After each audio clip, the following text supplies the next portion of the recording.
ورنہ نماز ہوگی معرفت نہیں ہوگی. پہلی چیز نماز میں تکبیرۃ الاحرام ہے. یہی اللہ اکبر ہی نہیں سمجھ میں آیا ہے تو پھر نماز کیا آپ کو فائدہ دے گی؟ اللہ اکبر یعنی اللہ بڑا ہے. کس سے؟ ہمارے تصورات اور توصیفات سے بھی بڑا ہے. ہم اسے درک نہیں کر سکتے ہیں. تو جب نگاہوں میں آ جاتا ہے تو وہ خدا ہے نہیں ہے. تو اہل سنت کے یہ جو سب سے بڑے امام ہیں وہ کہتے ہیں اللہ دکھائی دیتا ہے اور میں نے 100 مرتبہ دیکھا ہے.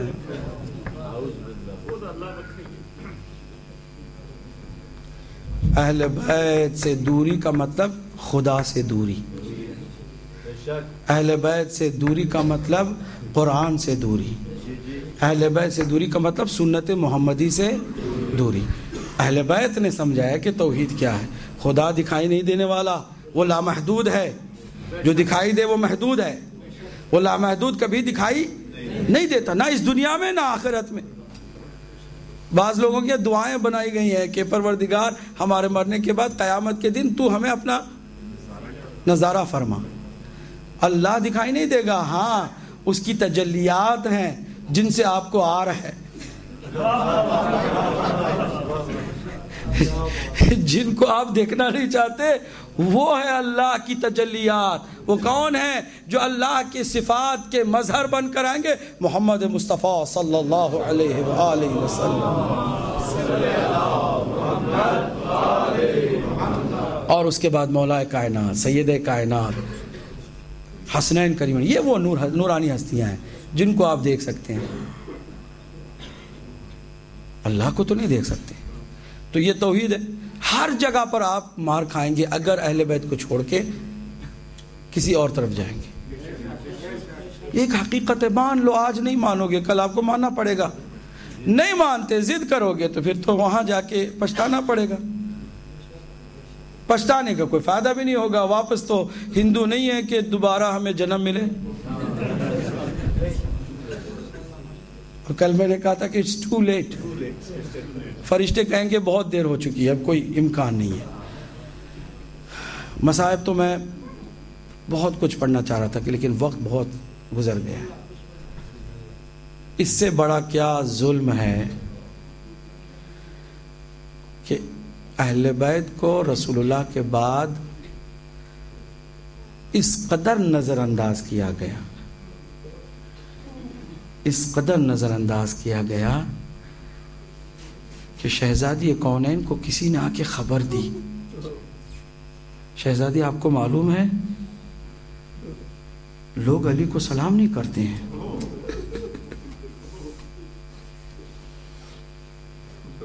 بے چین شہزادی گریا کر رہی تھی، تڑپ تڑپ کی گریا کر رہی تھی. بابا آپ کے بعد آپ ہی کی امت ہے جو ہمارے ساتھ یہ سلوک کر رہی ہے، برتاؤ.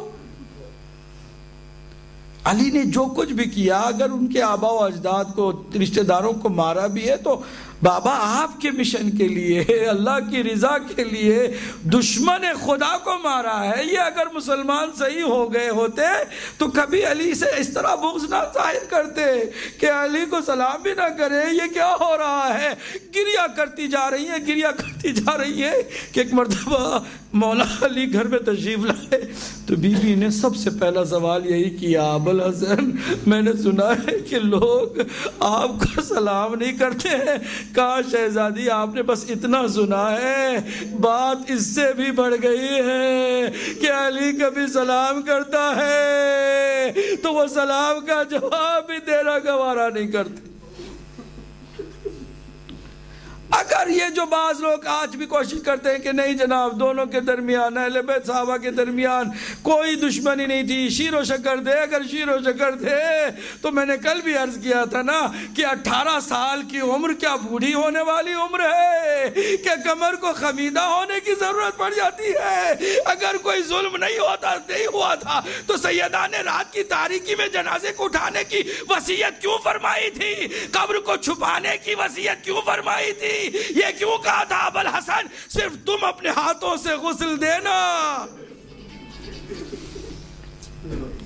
اگر سب شیر و شکر تھے تو مولا علی پر ضربت کیا یہودی نے لگائی تھی، کیا عیسائی نے لگائی تھی؟ ارے انہی مسلمانوں نے لگائی تھی، یا صحابی تھے یا تابعی تھے، کوئی اور نہیں تھا جس نے حسین اور بابا حسین کو شہید کیا، کوئی اور تو نہیں تھا۔ کس نے امام حسن مجتبیٰ کو زہر دیا؟ کیوں دیا؟ جرم کیا تھا امام حسن مجتبیٰ کا؟ یہ خون حسین کا کربلا میں بہایا گیا، کس نے بہایا؟ کیا قطع تھی حسین کی؟ اس کے بعد یہ جو گلے میں طوق خاردار ہیں، ہاتھوں میں بیڑیاں ہیں، پاؤں میں زنجیریں ہیں، سید سجاد کی حالت کس نے بنائی؟ اور تو اور عصمت کدہ بیویوں کو بلوے عام میں کس نے پھرایا؟ بازاروں میں تشہیر ان کی کس نے کرائی؟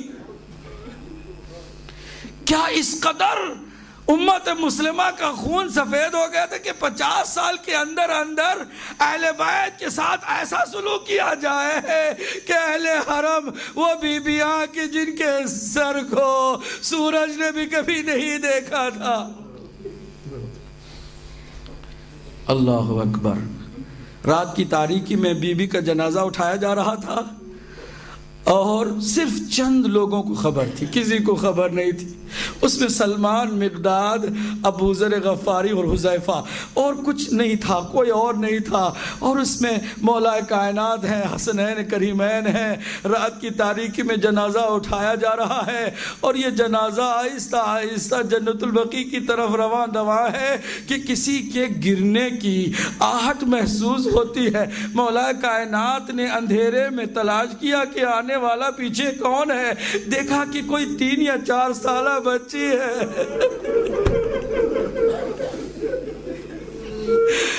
ایک مرتبہ جنازے کو روکا، قریب گئے، دیکھا وہ بچی کوئی اور نہیں، زینب اولیاء مقام ہے۔ ایک مرتبہ مولا نے سینے سے لگا لیا، بیٹی زینب تم اس طرح پیچھے نہ آؤ، جاؤ واپس چلی جاؤ، اپنے گھر لوٹ جاؤ۔ میں کہوں گا مولا مدینہ ہے، رات کی تاریکی ہے، بچی بھی آپ کی چھوٹی ہے، ماں کے جنازے میں آنا چاہتی ہے، آپ نے واپس کیوں کر دیا؟ ذرا اسی بچی کو دیکھیے، کوفے کا بازار ہے۔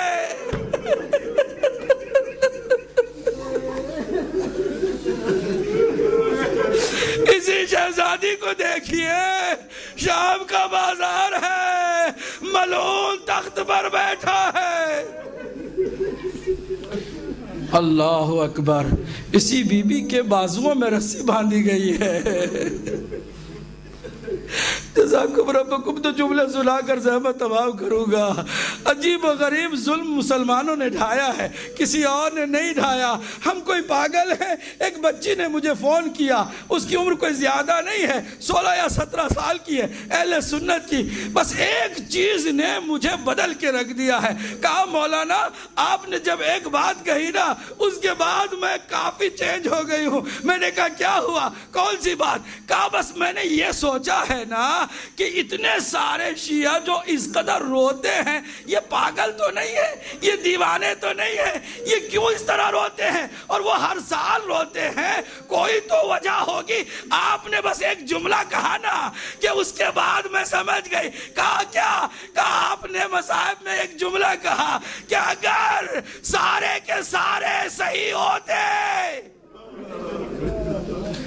تو بی بی رات کی تاریکی میں دفن ہونے کی وصیت نہ فرماتی۔ خدا کی قسم مجھ سے کوئی پوچھے یہ بتاؤ کہ نبی کے بعد سب سے پہلے کس کی وفات ہوئی ہے؟ شہادت تم نہیں بھی مانتے ہو، وفات مانتے ہو، تو وہ تو سیدہ کی ہوئی نا۔ تو مسلمانوں کے ادب کا کیا تقاضا تھا؟ ان صحابہ کے احترام کا کیا تقاضا تھا؟ وہ حیا کرنے والے ان کو کیا کرنا چاہیے تھا کہ اس شہزادی کے جنازے کو دھوم دھام سے اٹھاتے؟ تو کسی نے مجھے کہا ارے شہزادی کی بات کر رہے ہو، خود رسول اللہ کے جنازے میں جو نہ آ سکے، جب خود رسول اللہ کے جنازے میں جو نہ آ سکے وہ شہزادی کونین کے جنازے میں کیسے آ سکتے؟ اور پھر پہلو میں لخت جگر کو رسول اللہ کی بیٹی کو دفناتے، ایسا بھی نہیں ہوا، خود بیٹی نے وصیت کی۔ جب بیٹی نے وصیت کی تو کوئی ایسا درد تھا، کوئی ایسا ظلم ہوا تھا جس کو چھپا رہے ہو، چھپاتے رہو، کب تک چھپاتے رہو گے؟ یہی دیوانے جس کو تم دیوانے سمجھتے ہو، یہ رونے والے، یہ عشق رکھنے والے قیامت تک روتے روتے احتجاج کرتے رہیں گے، بتاتے رہے ہیں کہ اہل بیت پر ظلم ہوا، اور ایسا ظلم ہوا جو کبھی نہ ہوا تھا، نہ بعد میں کبھی ہونے والا ہے۔ ذرا سنیے تو کہ وہ جو زینب 3 سال کی بچی تھی، پیچھے جنازے کی آ رہی تھی اور علی نے اسے گھر پہنچا دیا، لیکن کوئی 4 سالہ بچی سکینہ کو بھی کربلا میں دیکھے، شام غریبہ بابا کا جنازہ اٹھایا نہیں جا رہا ہے، بلکہ سر کو نوکے نیزے پہ اور لاش کو نشیب میں چھوڑ دیا گیا ہے۔ دشمنوں کا ماحول ہے، وہ بابا کو پکارتی جا رہی ہے، بابا کہاں ہو بابا؟ 2 جملے سن لیجئے گا کیونکہ یہ مجلس چہلم بھی ہے اور رسول اللہ کی وفات، امام حسن مجتبیٰ کی بھی شہادت کی ایام ہے، لیکن میں کیا کروں کہ وہ بچی پھر مجھے یاد آ گئی، جبکہ اس کے ایک ایک جملے ہمارے لیے مصائب سے کم نہیں ہیں۔ سنیں گے عزادارو، وہ اپنے بابا کو پکارتی ہوئی جا رہی ہے، اور عجیب حالت یہ ہے کہ حمید بن مسلم کہتا ہے کہ میں نے اس بچی کو دیکھا کہ اس کے کرتے میں آگ لگی ہوئی، کرتے میں آگ لگی ہوئی ہے۔ کہتا ہے کہ میرے گھر میں بھی ایک چھوٹی سی بچی ہے، میرا دل کباب ہونے لگا، بڑا ترس آیا مجھے، میں نے قریب جا کر اس سے کہا گھبرانا نہیں، میں تمہارا دشمن نہیں، میرے بھی گھر میں بچی ہے، تم اپنی بچی جیسی ہو، میں چاہتا ہوں کہ تمہارے اس دامن کی آگ کو بجھا دوں۔ لیکن اس بچی نے عجیب جلال سے کہا، اے آنے والے خبردار، رک جا، ہم اہل بیت ہیں۔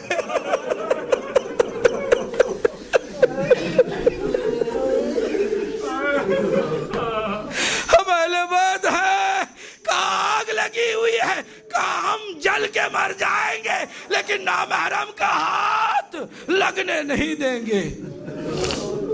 کہتا ہے کہ میرے آنکھوں میں آنسو آ گئے، میں نے تڑپتے ہوئے کہا بی بی میں کچھ خدمت کرنا چاہتا ہوں، بتاؤ میں کیا کر سکتا ہوں؟ تو بی بی نے کہا، اس بچی نے کہا کہ اگر تم واقعی کچھ کرنا چاہتے ہو تو بس ایک کام کرو، مجھے نجف کا راستہ دکھا دو۔ آزادہ رسول سے کہو تو سنو، نجف کا راستہ بتا دو۔ میں نے پوچھا کہ نجف جا کے کیا کرو گی؟ کہا کہ نجف میں میرا دادا ہے جو سب کا مشکل کشا ہے،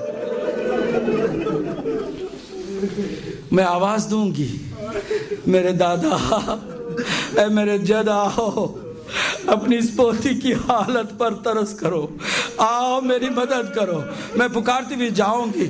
کہتا ہے کہ بس میں نے صرف کہا کہ بس اس طرف نجف کا راستہ جاتا ہے۔ اب وہ بچی جس کے دامن میں آگ لگی ہوئی ہے پکارتی جا رہی ہے، دادا، میرے دادا، آپ کا گھر اجڑ گیا دادا،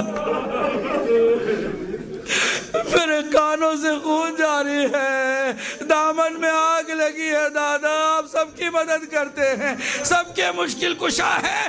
حمید بن مسلم ہے جو یزید کے لشکر کا رائٹر ہے، وہ لکھتا ہے کہ ایک مرتبہ میں نے کیا دیکھا کہ عجیب و غریب گرد و غبار اٹھنے لگا، میں نے قریب سے دیکھنے کی کوشش کی، اندھیرے میں ایک گھوڑا سوار تیزی سے اس بچی کی طرف آ رہا تھا، میں نے ایک جھاڑی کا سہارا لے کر چھپ کر دیکھنا شروع کیا کہ آنے والا کون ہے اور وہ کیا کرنے والا ہے، کہ میں نے دیکھا کہ اس سوار نے گھوڑے کو چھوڑ دیا اور اس بچی کے دامن کی آگ کو اپنے ہاتھوں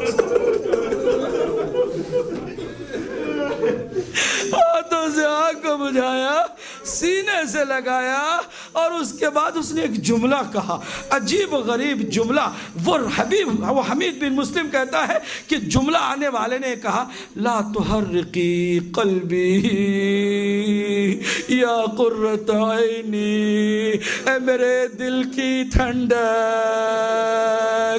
اس ٹھنڈے دل کو اپنی اس فریاد سے نہ جلا